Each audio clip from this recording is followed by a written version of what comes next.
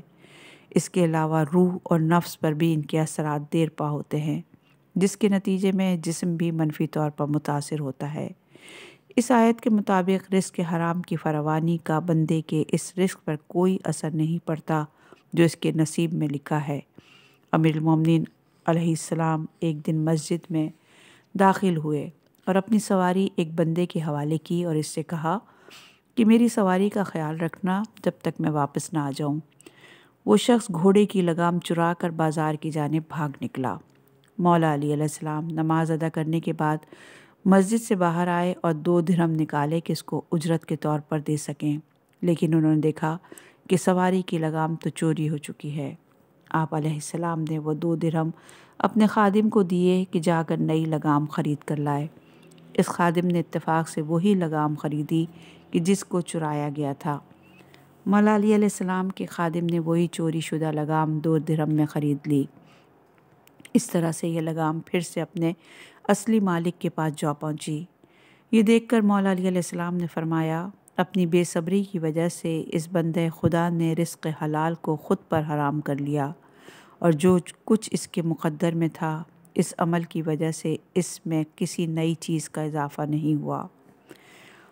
یہ حدیث ہے شرح نہج البلاغہ ابن ابی الحدید جلد نمبر 3 صفحہ نمبر 160۔ رزق حلال کے حصول اور رزق حرام سے بچنے کی اہمیت کا اندازہ رسول خدا صلی اللہ علیہ وآلہ وسلم کے اس فرمان سے ہوتا ہے کہ ایک لقمہ حرام کو چھوڑنے کا ثواب خدا کے نزدیک 1000 مستحب نمازوں سے زیادہ محبوب تر ہے۔ اور یہ حدیث ہے تنبیہ الخواطر جلد نمبر 3 صفحہ نمبر 120 میں۔ اسی طرح ایک دوسری روایت میں آپ فرماتے ہیں، حرام کھا کر عبادت کرنا ایسا ہی ہے جیسا بندہ ریت پر پانی کے اوپر عمارت بنائے۔ اور یہ حدیث ہے عدت الدائی صفحہ نمبر 141 میں۔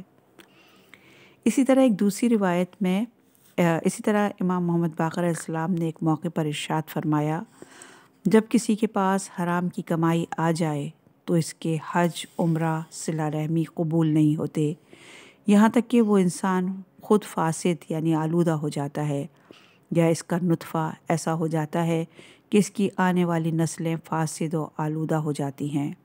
مجموعی طور پر رزق حلال کمانا اس قدر اہمیت کا حامل ہے کہ رسول اکرم صلی اللہ علیہ وآلہ وسلم کا اس بارے میں ارشاد گرامی ہے، عبادت کے 10 حصے ہیں جس میں سے 9 حصے طلب رزق حلال میں پوشیدہ ہے۔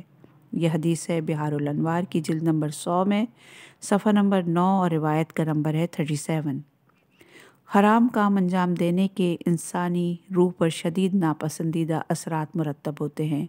یہ حرام کام روح انسانی میں کمال تک رسائی حاصل کرنے کی اہلیت کو ختم کر دیتے ہیں۔ ان حرام کاموں میں سے ایک رزق حرام کھانا بھی ہے۔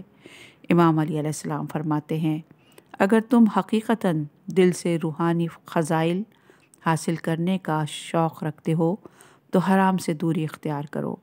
یہ حدیث ہے غر الحکم، روایت نمبر ہے 7317۔ امام صادق علیہ السلام کلام الہی کا ذکر کرتے ہوئے فرماتے ہیں، بخدا تم یقین کرو کہ گرچہ ان لوگوں کے اعمال اتنے پرکشش تھے کہ مصر کے ایک چمکدار کپڑے سے زیادہ روشن تر تھے، مگر جب حرام ان پر قابض ہوا تو پھر وہ حرام سے اپنی جان نہ چھڑا سکتے۔ یہ حدیث ہے اصول کافی جلد نمبر 2 صفحہ نمبر 81 اور روایت کا نمبر ہے 5۔ اپنے شکم کو رزق حرام سے محفوظ رکھنا عبادت شمار ہوتا ہے۔ امام باقر علیہ السلام کا اس بارے میں فرمانا ہے، اس سے بڑھ کر خداوند کی عبادت نہیں ہو سکتی کہ شکم اور مقامات پوشیدہ کی پاکیزگی کا خیال رکھا جائے۔ یہ حدیث بھی اصول کافی میں موجود ہے اور صفحہ نمبر ہے 79 اور روایت کا نمبر ہے 10۔ نمبر 2 ہے شکوک و شبہات والے مشتبہ امور سے دوری اور صفحہ نمبر ہے 322۔ مشتبہات سے مراد وہ امور ہیں جن کا حلال یا حرام ہونا ثابت نہیں ہوتا۔ کھانے کے معاملات میں اس سے مراد وہ غذا ہے جو کہ اس مال سے حاصل کی گئی ہو جس کے بارے میں اس کا مالک یہ خیال نہ کرے کہ وہ کس طرح سے حاصل کی گئی ہے، وہ اس کی پرواہ نہ کرے کہ یہ سود سے حاصل کی گئی ہے یا رشوت سے، حرام چیزوں کی خرید و فروخت سے یا دوسرے حرام یا حلال طریقوں سے، یا یہ خیال نہ کرے کہ جس مال سے غذا حاصل کی گئی ہے اس پر خمس ادا کیا تھا یا نہیں، یا زکوٰۃ واجب تھی یا نہیں۔ اس قسم کی غذا اور اس کے ایک ایک نوالے سے بچنا بندے کو حرام کاموں میں آلودہ ہونے سے بچاتا ہے۔ اسلامی روایات کے مطابق ایسے مشتبہ امور انسان کو حرام کی سرحدوں سے قریب لے جاتے ہیں۔ یہ حدیث ہے وسائل شیعہ جلد نمبر 27 صفحہ نمبر 167، روایت کا نمبر ہے 33508 اور 33507 پر بھی موجود ہے۔ خدا اور اس کی بندگی کے راستے میں نکلے ہوئے سالک کے لیے ضروری ہے کہ وہ اپنی روح کی پاکیزگی کے لیے اور خدا کی بندگی کے مختلف درجوں تک پہنچنے کے لیے خود کو تیار رکھنے کے لیے ہر طرح کے مشتبہ اعتقادی، اخلاقی اور عملی امور سے، اسی طرح ہر قسم کی مشتبہ غذا سے خود کو مکمل طور پر دور دور رکھے۔ اس وجہ سے پیغمبر اکرم صلی اللہ علیہ وآلہ وسلم فرماتے ہیں، امور صاف اور واضح طور پر حلال اور اسی طرح صاف اور واضح طور پر حرام ہیں، اور کچھ مشتبہ ہیں جو ان دونوں یعنی حرام اور حلال کے درمیان واقع ہیں۔ بس جو مشتبہ امور سے دوری اختیار کرتا ہے بس وہ حرام کاموں سے بچ جاتا ہے، لیکن جو مشتبہ امور کو انجام دیتا ہے پھر وہ حرام امور کا بھی مرتکب ہوتا ہے اور اس مقام پر جا کر ہلاک ہوتا ہے کہ جس کے بارے میں اس کو گمان تک نہیں ہوتا۔ یہ حدیث ہے اصول کافی کی جلد نمبر 1 میں صفحہ نمبر 68 ہے اور روایت کا نمبر ہے 10۔ امام علی علیہ السلام فرماتے ہیں، مشکوک اور مشتبہ چیزوں سے حرص و لالچ کے ساتھ اپنی خواہشات پوری کرنے سے پرہیز کرو، کیونکہ یہ دونوں تم کو حرام کاموں کو انجام دینے کی طرف لے جائیں گے اور تم سے بہت سی گناہوں کا ارتکاب کروائیں گے۔ یہ حدیث ہے غر الحکم، روایت نمبر 2723۔ نمبر 3 ہے غذا اس وقت کھانا جب اس کی خواہش ہو۔ امام صادق علیہ السلام کے فرمان کے مطابق جب تک بھوک نہ ہو اس وقت تک کھانے سے دور رہنا چاہیے، کیونکہ ایسا نہ کرنا حماقت کا باعث بنتا ہے۔ رسول خدا صلی اللہ علیہ وآلہ وسلم کا فرمان ہے، کھانا اس وقت کھایا کرو جب اس کی خواہش ہوا کرے، اور جب کہ ابھی تھوڑا سا اور کھانے کی خواہش کو موجود پاؤ تو اس وقت کھانے سے ہاتھ اٹھا لیا کرو۔ یہ حدیث ہے بحار الانوار کی جلد نمبر 59 صفحہ نمبر 290 باب نمبر 89۔ نمبر 4 ہے پیٹ مکمل طور پر نہ بھرا ہونے کے باوجود کھانے سے دوری، اور صفحہ نمبر ہے 323۔ پرخوری اور زیادہ کھانا ان دو بری عادتوں میں شمار ہوتا ہے جو انسان میں بہت سی ناپسندیدہ اور قابل مذمت عادات کو پروان چڑھاتی ہیں۔ اس کے علاوہ یہ انسان کی صحت و سلامتی کے لیے بھی سخت نقصان دہ ہیں۔ زیادہ کھانے کے بہت سے برے اثرات ہیں جن میں سے ہم بیان کر رہے ہیں کچھ۔ نمبر 1 ہے آخرت کی زندگی پر اثرات۔ حضرت سلمان فارسی رضی اللہ تعالیٰ عنہ نے رسول اکرم صلی اللہ علیہ وآلہ وسلم سے روایت کی ہے کہ آپ صلی اللہ علیہ وآلہ وسلم نے فرمایا، بے شک اس دنیا میں حد سے زیادہ پیٹ بھرے لوگ ضرورت سے زیادہ کھانے والے آخرت میں سب سے زیادہ بھوکے افراد میں ہوں گے۔ یہ حدیث ہے امالی توسی صفحہ نمبر 346، روایت کا نمبر ہے 55۔ شاید آخرت میں بھوکا رہنے سے مراد یہ ہو کہ بندے کو کمالات روحانی کا علم ہی نہ ہو اور وہ وہاں ان کے اثرات کا شکار رہے۔ نمبر 2 ہے روحانی اور معنوی اثرات۔ ضرورت سے زیادہ کھائے چلے جانے کے اثرات میں غفلت، پروردگار سے دوری اور عبادت سے بے رغبتی نمایاں ہے۔ ایک روز حضرت عیسیٰ علیہ السلام نے ایک خطبے کی تلاوت فرمائی اور فرمایا، جب تک بھوکے نہ ہو کھانا مت کھاؤ، اور جب بھوک شدت اختیار کر جائے تو کھاؤ، لیکن سیر ہو کر نہ کھاؤ، کیونکہ جس وقت تم پیٹ بھرے ہوگے تو تمہاری گردن خوب چوڑی ہو جائے گی اور تمہارے جسم کا نچلا حصہ یعنی تمہارا پیٹ موٹا ہو جائے گا اور تم اپنے پروردگار سے غافل ہو جاؤ گے۔ یہ حدیث ہے بحار الانوار کی جلد نمبر 63 میں، صفحہ نمبر ہے 337، روایت کا نمبر ہے 30۔ امام صادق علیہ السلام بھی ارشاد فرماتے ہیں کہ بے شک پیٹ بھر کر کھانے سے انسانی جسم بھی بغاوت کرتا ہے۔ اللہ تعالیٰ اپنے بندے کے لیے سب سے زیادہ ناپسندیدہ حالت اسے سمجھتا ہے جب انسان کا پیٹ ضرورت سے زیادہ کھانے سے پر ہو۔ یہ حدیث بھی بحار الانوار میں ہے، جلد نمبر 63 میں ہی ہے اور صفحہ نمبر ہے 336 اور روایت کا نمبر ہے 25۔ نمبر 3 ہے جسمانی اثرات اور صفحہ نمبر ہے 324۔ رسول اکرم صلی اللہ علیہ وآلہ وسلم فرماتے ہیں، حد سے زیادہ پیٹ بھر کے کھانے سے پرہیز کرو، کیونکہ اس سے جسم آلودہ ہو جاتا ہے، جس کی وجہ سے بیماریاں جنم لیتی ہیں اور بندہ عبادت میں سستی کرتا ہے۔ یہ حدیث بھی بحار الانوار کی جلد نمبر 63 میں ہی موجود ہے، صفحہ نمبر ہے 338 اور روایت کا نمبر ہے 35۔ اسی طرح امام صادق علیہ السلام فرماتے ہیں کہ ہر بیماری پیٹ بھر کے کھانے کی وجہ سے ہے سوائے بخار کے، کیونکہ وہ کسی اور طریقے سے جسم میں عارض ہوتا ہے۔ یہ حدیث بھی بحار الانوار کی جلد نمبر 63 میں ہی ہے، صفحہ نمبر 336 ہے اور روایت کا نمبر ہے 29۔ رسول اکرم صلی اللہ علیہ وآلہ وسلم پیٹ بھرے ہونے کے باوجود کھانے کو جلد کی بیماریوں کی وجہ بتاتے ہیں۔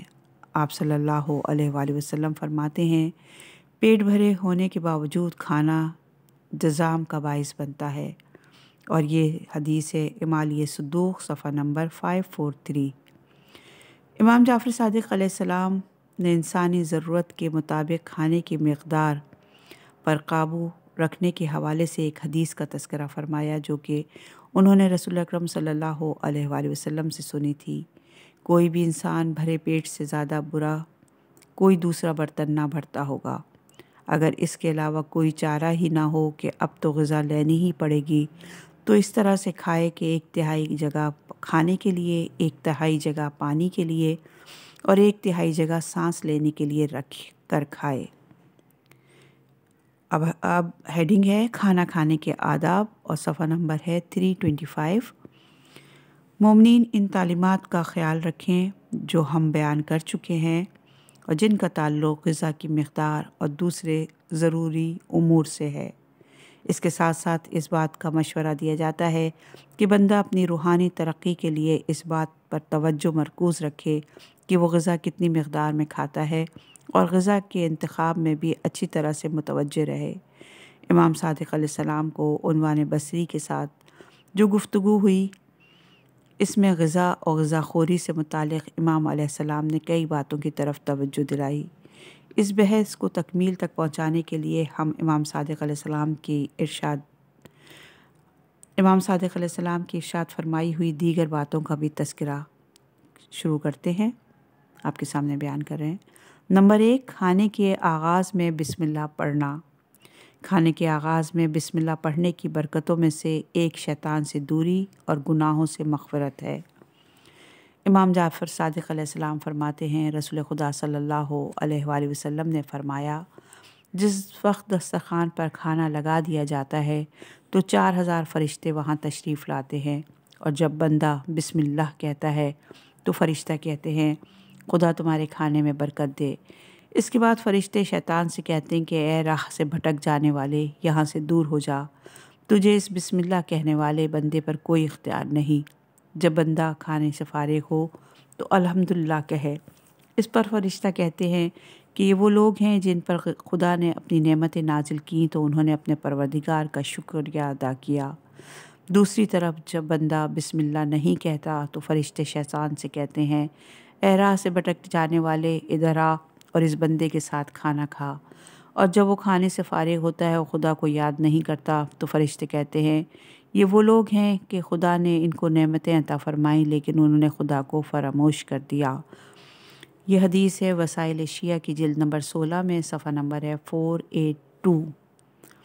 ایک دوسری روایت میں ارشاد ہوا جو بھی کھانے والی چیز پر خدا کا نام لیتا ہے تو کسی بھی موڑ پر اس سے اس نعمت کے بارے میں سوال نہیں کیا جائے گا۔ یہ حدیث ہے بحار الانوار کی جلد نمبر 63 میں، صفحہ نمبر ہے 368، روایت کا نمبر ہے 1۔ بندگی کے اعلیٰ مقامات میں کھانے سے پہلے صرف بسم اللہ کہنا ہی بندے کے لیے معرفت کے دروازے کھول دیتا ہے۔ بسم اللہ کہنا بندے کو یہ اہلیت بخشتا ہے کہ وہ خدا کے اسماء کے جلووں کا نظارہ کر سکے اور وہ خدا کی نعمتوں کے ان سرچشموں تک جہاں پہنچنے کا اہل ہو جاتا ہے جہاں سے سارے فیوز الہی کا آغاز ہوتا ہے۔ مثال کے طور پر جب ایسا بندہ پانی پیتا ہے جو کہ خدائی بخشش کا ایک مظہر ہے تو وہ بخشش کے مظہر تک پہنچ جاتا ہے جو کہ خدا کا ایک جمالی نام ہے۔ اس طرح سے وہ اس خالص اور معصوم صفت سے اپنی روحانی تسکین حاصل کرتا ہے۔ اس طرح اپنا کھانا شروع کرتے ہی وہ مختلف جہانوں کی سیر کا آغاز کر دیتا ہے اور نعمتوں کے مالک کے جمال کا ہر نعمت میں مشاہدہ کرتا ہے۔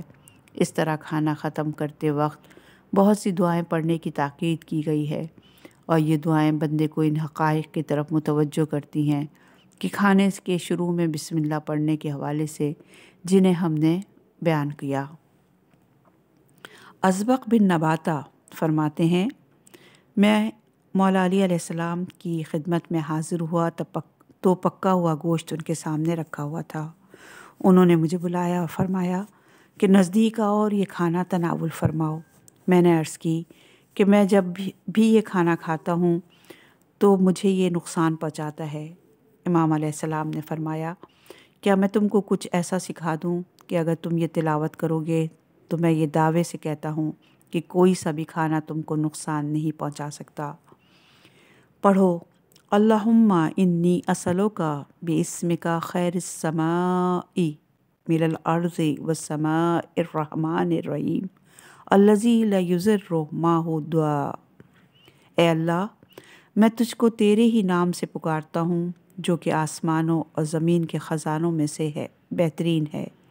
اے مہربان اور رحم کرنے والے جس کے ہوتے ہوئے کوئی چیز ضرر اور نقصان نہیں پہنچا سکتی۔ یہ حدیث ہے بحار الانوار کی جلد نمبر 63 میں، صفحہ نمبر ہے 379، روایت کا نمبر ہے 46۔ ان روایات کے مطابق اگر کوئی کھانا کھانے سے پہلے اللہ کا نام لے، مشکلات اور مضر اثرات کو دور بھگانے میں خدا کے اسماء کا جو اثر ہے اس پر یقین رکھتا ہو اور اس بات کا معتقد ہو کہ اللہ کے نام کو اگر کھانے پر پڑھا جائے تو اس کے نقصان دہ اثرات زائل ہو جائیں گے۔ اگر کسی کو اعتقاد ہو کہ خدا کے نام سے زیادہ کچھ مفید نہیں تو پھر اگر وہ اس بات سے مطلع ہو بھی کہ یہ کھانا جو سامنے ہے وہ نقصان دہ ہے تو بھی اس کے مضر اثرات زائل ہو جانا کوئی بڑی بات نہیں۔ امام صادق علیہ السلام سے جب راوی نے پوچھا کہ اگر ہم کھانا شروع کرنے سے پہلے بسم اللہ کہنا بھول جائیں تو کیا کریں؟ جواب میں امام صادق علیہ السلام نے فرمایا کہ یہ پڑھو بسم اللہ فی اولی و آخری، ابتدا بھی اللہ کے نام سے اور انتہا بھی۔ یہ حدیث ہے بحار الانوار کی جلد نمبر 63 میں، صفحہ نمبر ہے 372، روایت کا نمبر ہے 14۔ نمبر 2 امام حسن علیہ السلام کی نصیحتوں پر عمل اور صفحہ نمبر ہے 328۔ امام حسن علیہ السلام فرماتے ہیں کھانا تناول کرنے کے وقت کی 12 فضیلتیں ہیں جن کا جاننا ہر مسلمان کے لیے ضروری ہے۔ 12 میں سے 4 کا جاننا لازمی، 4 کا جاننا مستحب اور باقی 4 کو ادب کے طور پر ماننا ضروری ہے۔ جن باتوں کا جاننا لازم ہے وہ یہ ہیں: شناخت یعنی یہ جاننا کہ اس نعمت کو دینے والا خداوند تعالیٰ ہے، اس کی خوشنودی حاصل کرنا، بسم اللہ کا نام لینا اور اس کا شکریہ ادا کرنا۔ جن باتوں کا مستحب ہے جاننا وہ یہ ہیں: کھانا شروع کرنے سے پہلے ہاتھ دھونا، الٹے پاؤں پر زور دے کر بیٹھنا، 3 انگلیوں سے کھانا اور انگلیوں کو کھانے کے بعد چاٹنا۔ جن باتوں کا شمار ادب میں ہوتا ہے وہ یہ ہیں: سیدھے ہاتھ سے کھانا، چھوٹے نوالے بنا کر کھانا، چبا چبا کر کھانا، کھانے کے دوران دوسروں پر بہت کم نگاہ کرنا۔ یہ حدیث ہے وسائل شیعہ کی جلد نمبر 16 میں، صفحہ نمبر ہے 539، روایت کا نمبر ہے 1۔ نمبر 3 ہے کھانے سے پہلے اور بعد میں ہاتھ دھونا اور صفحہ نمبر ہے 329۔ امام صادق علیہ السلام فرماتے ہیں کھانے سے پہلے اور بعد میں ہاتھ دھونا روزی کو بڑھاتا ہے، اور یہ ہے حدیث بہار الانوار میں اور جلد نمبر ہے 66، صفحہ نمبر ہے 352، روایت کا نمبر ہے 2۔ اس کے علاوہ روایتوں میں آیا ہے کہ رسول اکرم صلی اللہ علیہ وآلہ وسلم نے فرمایا کھانے سے پہلے ہاتھ دھونا غربت کو اور بعد میں ہاتھ دھونا غم کو دور کرتا ہے۔ یہ حدیث بہار الانوار میں موجود ہے اور روایت کا نمبر ہے 3۔ امام محمد باقر علیہ السلام فرماتے ہیں جو گھر کا سربراہ ہو کھانے سے پہلے اس کو ہاتھ دھونے چاہیے اور کھانے کے بعد اس کو سب سے آخر میں ہاتھ دھونے چاہیے۔ یہ حدیث بھی بہار الانوار کی جلد نمبر 66 میں موجود ہے، صفحہ نمبر 353 ہے، روایت کا نمبر ہے 8۔ امام جعفر صادق علیہ السلام نے بھی فرمایا ہے کہ کھانے کے بعد میزبان کو ہاتھ دھلوانا اور اس کے سیدھے ہاتھ کی طرف بیٹھے ہوئے مہمان سے شروع کرنا چاہیے۔ یہ حدیث بھی بہار الانوار کی جلد نمبر بہار الانوار کی جلد نمبر 66 میں ہے، صفحہ نمبر 354 ہے اور روایت کا نمبر ہے 10۔ اور جب ہاتھ دھونا شروع کریں تو ہاتھ کو تولیے سے صاف نہ کریں، کیونکہ جب تک ہاتھ میں تری رہے گی اس وقت تک کھانے میں برکت رہے گی۔ یہ حدیث بھی بہار الانوار کی جلد نمبر 66 میں ہے اور صفحہ نمبر ہے 355، روایت کا نمبر ہے 13۔ امام باقر علیہ السلام فرماتے ہیں جو بھی کھانے سے پہلے اور کھانے کے بعد ہاتھ دھوئے گا اس کی زندگی میں راحت اور خوشی رہے گی اور جسمانی طور پر وہ صحت مند رہے گا، اور اگر بیمار بھی ہوا تو اسے شفا حاصل ہوگی۔ یہ حدیث بھی بہار الانوار کی جلد نمبر 66 میں ہے، صفحہ نمبر 356 ہے اور روایت کا نمبر ہے 16۔ امام صادق علیہ السلام نے ایک روایت میں فرمایا کھانے سے پہلے اور کھانے کے بعد ہاتھ کو دھونا بندے کی زندگی میں اضافے کا موجب ہوتا ہے۔ یہ حدیث بھی بہار الانوار کی جلد نمبر 66 میں موجود ہے، روایت کا نمبر 20 ہے۔ نمبر 4 ہے کھانے سے پہلے اور کھانے کے بعد نمک چکھنا، اور صفحہ نمبر ہے 330۔ امام صادق علیہ السلام نے فرمایا کہ رسول اللہ صلی اللہ علیہ وآلہ وسلم نے امام علی علیہ السلام سے ارشاد فرمایا اپنے کھانے کو نمک سے شروع کرو اور اختتام پر بھی نمک چکھو، کیونکہ جو بھی اپنا کھانا نمک سے شروع اور ختم کرتا ہے اس کو 72 بیماریوں سے شفا ملتی ہے، اور جزام، دیوانگی اور برس ان میں سب سے چھوٹی بیماریاں شمار کی جاتی ہیں۔ یہ حدیث ہے وسائل الشیعہ کی جلد نمبر 24 میں، صفحہ نمبر ہے 403، روایت کا نمبر ہے 1۔ نمبر 5 بہت گرم ہو اور بہت ٹھنڈا کھانے سے پرہیز کرنا۔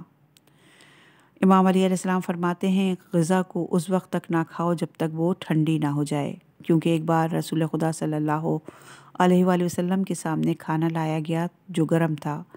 آپ صلی اللہ علیہ وآلہ وسلم نے فرمایا کہ اسے ایک طرف رکھا رہنے دو یہاں تک کہ یہ کھانے کے قابل ہو جائے۔ اللہ تعالیٰ نے ہمیں آگ کھانے کو نہیں کہا ہے، برکت اس کھانے میں ہے جو سرد ہو۔ یہ حدیث بھی وسائل شیعہ میں موجود ہے، صفحہ نمبر 399 پر اور روایت کا نمبر ہے 4۔ ایک دوسری روایت میں راوی کچھ یوں لکھتا ہے کہ امام جعفر صادق علیہ السلام نے ایک دفعہ ہمارے لیے گرم گرم کھانا بھجوایا اور کہلوایا کہ ٹھنڈا ہونے سے پہلے اس کو تناول فرمانا۔ یہ بے شک اس طرح کھانا زیادہ اچھا اور مزیدار لگے گا۔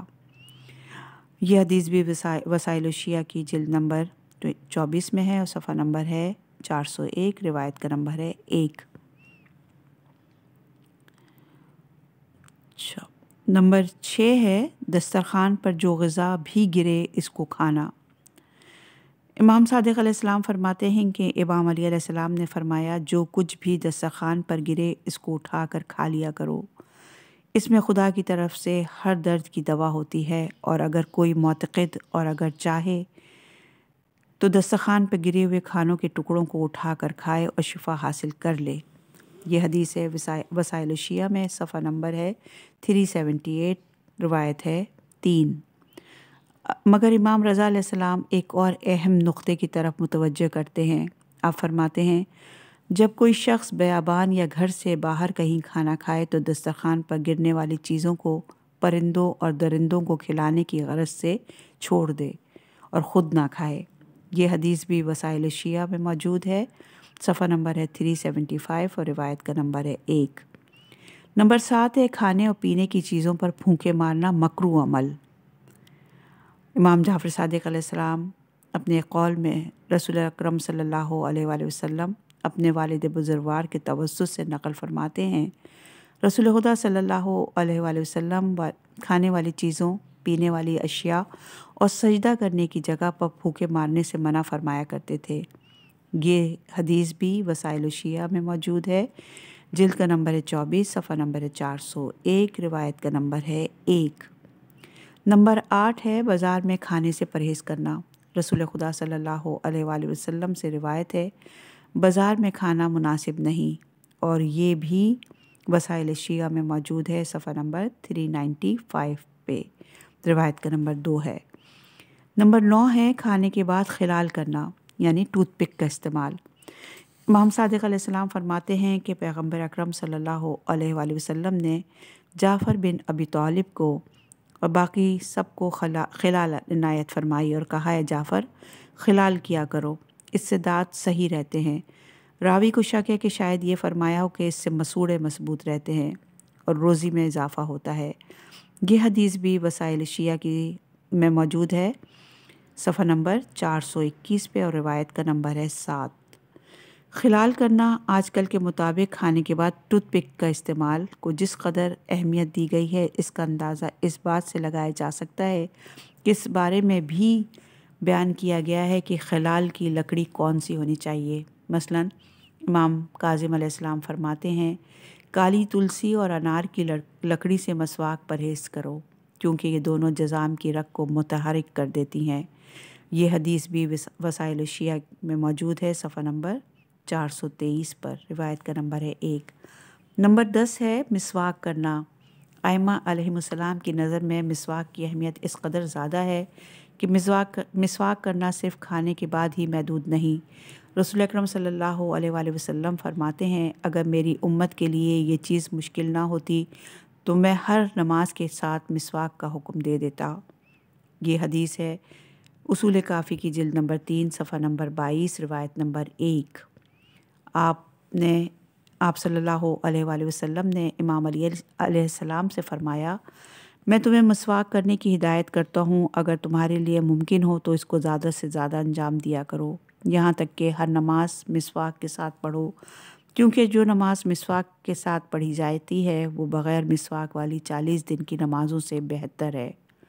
یہ حدیث ہے بحار الانوار کی جلد نمبر 76 میں اور صفحہ نمبر ہے 137، روایت کا نمبر ہے 48۔ امام صادق علیہ السلام بھی فرماتے ہیں کہ مسواک کرنے کے 12 فائدے ہیں۔ یہ مستحب ہے، منہ میں خوشبو پیدا کرتی ہے، آنکھوں کی روشنی تیز کرتی ہے، خدائے مہربان کی خوشنودی حاصل ہوتی ہے، دانتوں کی سفیدی میں اضافہ ہوتا ہے، دانتوں کی پیلاہٹ میں کمی واقع ہوتی ہے، مسوڑے مضبوط ہوتے ہیں، کھانے کی خواہش بیدار رہنے لگتی ہے، بلغم رفع دفع ہو جاتا ہے، یادداشت تیز ہو جاتی ہے، انسان کی اچھائیوں میں اضافہ ہوتا ہے، اور اس کے ذریعے سے ملائکہ پرمسرت ہوتے ہیں۔ اور یہ حدیث ہے خصال خصال کے صفحہ نمبر 481 میں، اور روایت کا نمبر ہے 53۔ رسول اللہ صلی اللہ علیہ وآلہ وسلم فرماتے ہیں میں تم کو مسواک کرنے کی ہدایت کرتا ہوں کیونکہ یہ دل سے وسوسوں کو زائل کر دیتی ہے۔ یہ حدیث بحار الانوار کی جلد نمبر 76 میں صفحہ نمبر ہے 126، روایت نمبر ہے 2۔ رسول اللہ صلی اللہ علیہ وآلہ وسلم افقی سمت میں مسواک کرتے تھے اور ہر رات میں 3 مرتبہ مسواک کیا کرتے تھے، ایک مرتبہ سونے سے پہلے، ایک مرتبہ جب وہ ذکر کے لیے نیند سے بیدار ہوتے، اور تیسری مرتبہ فجر کی نماز سے پہلے مسواک کیا کرتے تھے۔ یہ حدیث بھی بحار الانوار میں موجود ہے، جلد نمبر 76 ہی ہے اور روایت کا نمبر ہے 47۔